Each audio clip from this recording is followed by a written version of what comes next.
ನಮ್ಮಿಂದ ದೂರ ಹೋದವರ ಸಂಸ್ಮರಣೆ ಬಹಳ ಸಕಾಲಿಕವಾಗಿದೆ. ನಮ್ಮ ವಕ್ಷದಲ್ಲಿ ಆಗಿ ಹೋದಂತಹ ನಮ್ಮ ಹಿರಿಯರು ಹಾಕಿಕೊಟ್ಟ ಮಾತೆ ಕ್ಷತ್ರಿಯರು ಬಾಹುಜರು ಅದಕ್ಕನುಗುಣವಾಗಿ ಅವರು ಬದುಕಬೇಕು. ಬಾಹುಜರಾದಂತಹ ಕ್ಷತ್ರಿಯರು ಬಾಹುಗಳನ್ನು ಉಪಯೋಗಿಸಿ ಬದುಕಬೇಕು. ಯಾಕೆ ಕೈಗಳು ಉಪಯೋಗಿಸಲ್ಪಡಬೇಕು?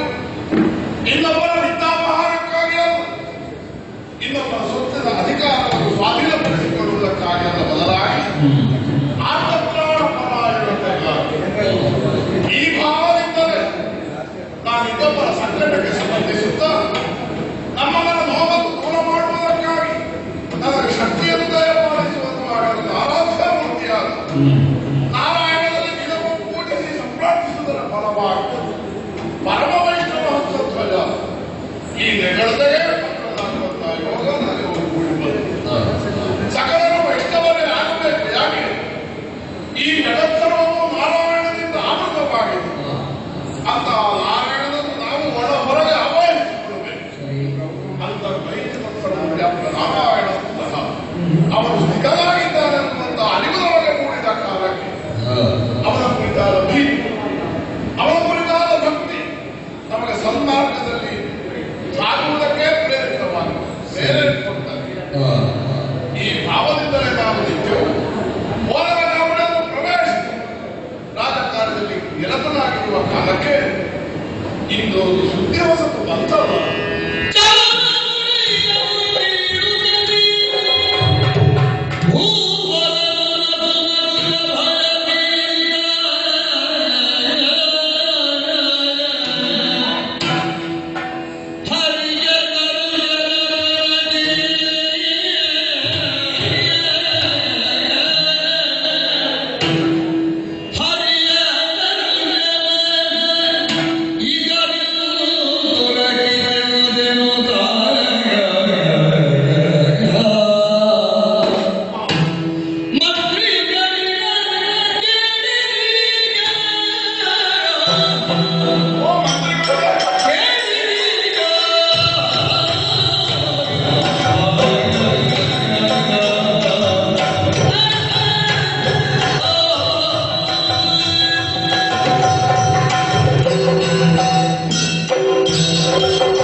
ನಮ್ಮ ರಾಜ್ಯದ ಸರಹದ್ದನ್ನು ಪ್ರವೇಶಿಸಿದೆ.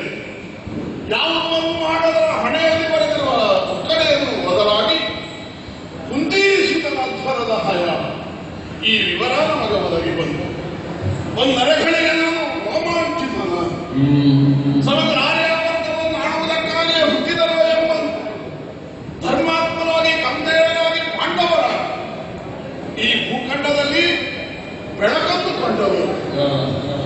ದಾಯಾದಿಗಳಾದಂತಹ ಕೌರವಾದಿಗಳು ಮಾಡಿದ ಅನ್ಯಾಯಕ್ಕಾಗಿ ಅಕಾಲದಲ್ಲಿ ಉದ್ರೇಕಗೊಳ್ಳಲು ಸಕಾಲದಲ್ಲಿ ಕೃಷ್ಣಾಂತರವನ್ನು ಪಡೆದು ಅವರನ್ನು ನಿಗ್ರಹಿಸಿ ಧರ್ಮ ಸಾಮ್ರಾಜ್ಯವನ್ನು ಸ್ಥಾಪಿಸಿದ ಹೆಗ್ಗಳಿಕೆಯನ್ನು ಹೊಂದಿದ ಮಹನೀಯರವರುಗಳು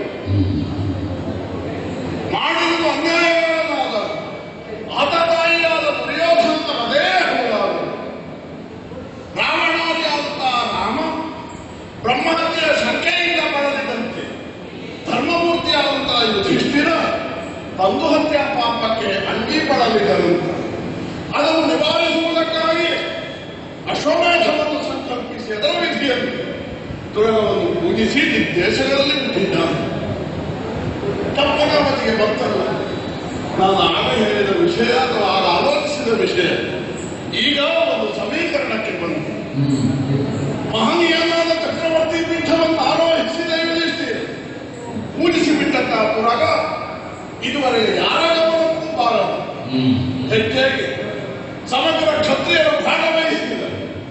ಕುರುಕ್ಷೇತ್ರದಲ್ಲಿಯೂ ಭಾಗವಹಿಸಲು ಸಂಸರ್ಗದಿಂದ ಆಳಲ್ಪಡುವ ಚಂಪಕಾವತಿಗೆ ಆಗಮಿಸಿದೆ ಎಂದಾದರೆ ಇದು ಮನುಷ್ಯರ ಉದ್ದೇಶ ಅಲ್ಲ, ಇದು ನಮ್ಮ ಅಪೇಕ್ಷೆಯೂ ಅಲ್ಲ. ನನ್ನ ತಂದೆ ತಾಯಿಗಳ ನನ್ನ ಹಿರಿಯರ ಪುಣ್ಯವೇ ಇರಬೇಕು. ನನ್ನ ಪೂರ್ವ ಪುಣ್ಯವನ್ನು ಏನೆಂದು ವಿವರಿಸಲು ಮಂತ್ರಿಗಳೇ ಕೇಳಿದಿರ ಸರಿಯಾದ ವರ್ತಮಾನವನ್ನು ಕರ್ಣ ಪೀಯೂಷದಂತೆ ನನ್ನ ಕಿವಿಗಳನ್ನು ಸೇರಿದ ಕಾಲಕ್ಕೆ ನಾನು ಅಮೂಲಾಗ್ರಹರನ್ನು ಚಿತ್ತನಾಗಿದ್ದೇನೆ. ಯಾಕೆ ಕವಿತೆಯೇನಾದ ದಿಗ್ದೇಶಗಳನ್ನು ಗೆದ್ದು ತ್ರಿಲೋಕ ವಿಜಯವನ್ನು ಅಂದಿಸಿದ ಪಾರ್ಥನಿಂದ ಬೆಂಬಲಿಸಲ್ಪಡುವಂತಹ ಅಶ್ವಮೇಧದ ಪುರಗ ಆಗಮಿಸಿದೆ ಎಂದಾದರೆ ಅದನ್ನು ವಿರೋಧಿಸಿದವನಿಗೆ ಕೃಷ್ಣಾನುಗ್ರಹ ಉಂಟಾಗುತ್ತದೆ ಅನ್ನುವುದು ಸ್ಪಷ್ಟವೇ ತಾನೆ. ಯಾರು ಕೃಷ್ಣ, ಯಾರು ಕೃಷ್ಣ? ಈ ಜಗತ್ತನ್ನು ಯಾದವರ ಸಮೇತವಾಗಿ ದುಷ್ಟನೊಬ್ಬನ ಕರಾಳ ಕರ್ಕಟ ಹಸ್ತದಲ್ಲಿ ಸಿಲುಕಿ ನಡುಗುತ್ತಿರುವ ಕಾಲ ಜಾತ ಕಂಸವಾದ ಅರ್ಥ ಭಾಗವತೋತ್ತಮರು ಹೊಗಳುವಂತೆ ವಸುದೇವದೇವಕಿ ಗರ್ಭ ಸಂಜಾತನಾಗಿ ಹುಟ್ಟಿ ಬಂದರು.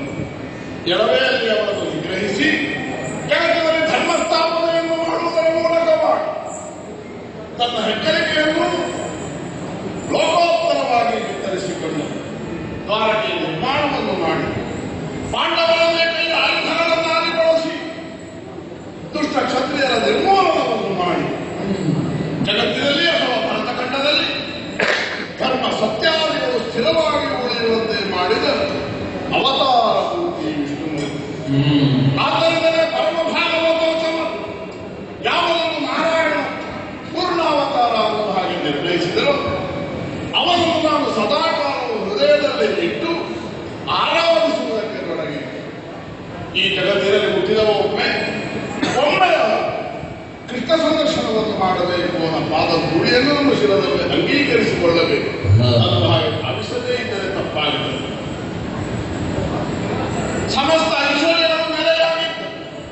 ಹಸ್ತಿನಾವತಿಯಲ್ಲಿ ಚಕ್ರವರ್ತಿಯ ಒತ್ತಿನಲ್ಲೇ ಇದ್ದ ವಿದುರ ಮಹಾಶಯನನ್ನು ಕೃಷ್ಣನ ಬರೋಣಕ್ಕಾಗಿ ಹಂಬಲಿಸಿದ ಅವನಿಗೆ ಒಕ್ಕುಡುತ್ತೆ ಹಾಲನ್ನು ತನ್ನ ಹೃದಯಕ್ಕೆ ಸಮೀಕರಿಸಿಕೊಟ್ಟು ಕೃತಕೃತ್ಯನಾದನು. ಅಂತಹ ಪರಮಜ್ಞಾನಿಯಾದ ಕೃಷ್ಣಾನುಗ್ರಹಕ್ಕಾಗಿ ಪರಿತಪಿಸಿದ ಅಂತಹ ಪೂರ್ವ ಸೂರಿಗಳ ಅಥವಾ ಪಂಡಿತೋತ್ತಮ ಅಥವಾ ಜ್ಞಾನಿಗಳ ಕೃತ್ಯವೇನುಂಟು ಅದನ್ನು ಅನುಸರಿಸಿ ನಾವು ಮುಂದೆ ಸಾಗಿದಾಗ ನಮಗೊದಗಿದಂತಹ ಪಾಪ ಬಂಧನ ಕಳಕಲ್ಪಡುತ್ತದೆ. ಆದ್ದರಿಂದ ಓ ನನ್ನ ಮಂತ್ರಿಗಳೇ, ಇಂದಿನ ದಿವಸ ನಾವು ಮಾಡಬೇಕಾದಂತೆ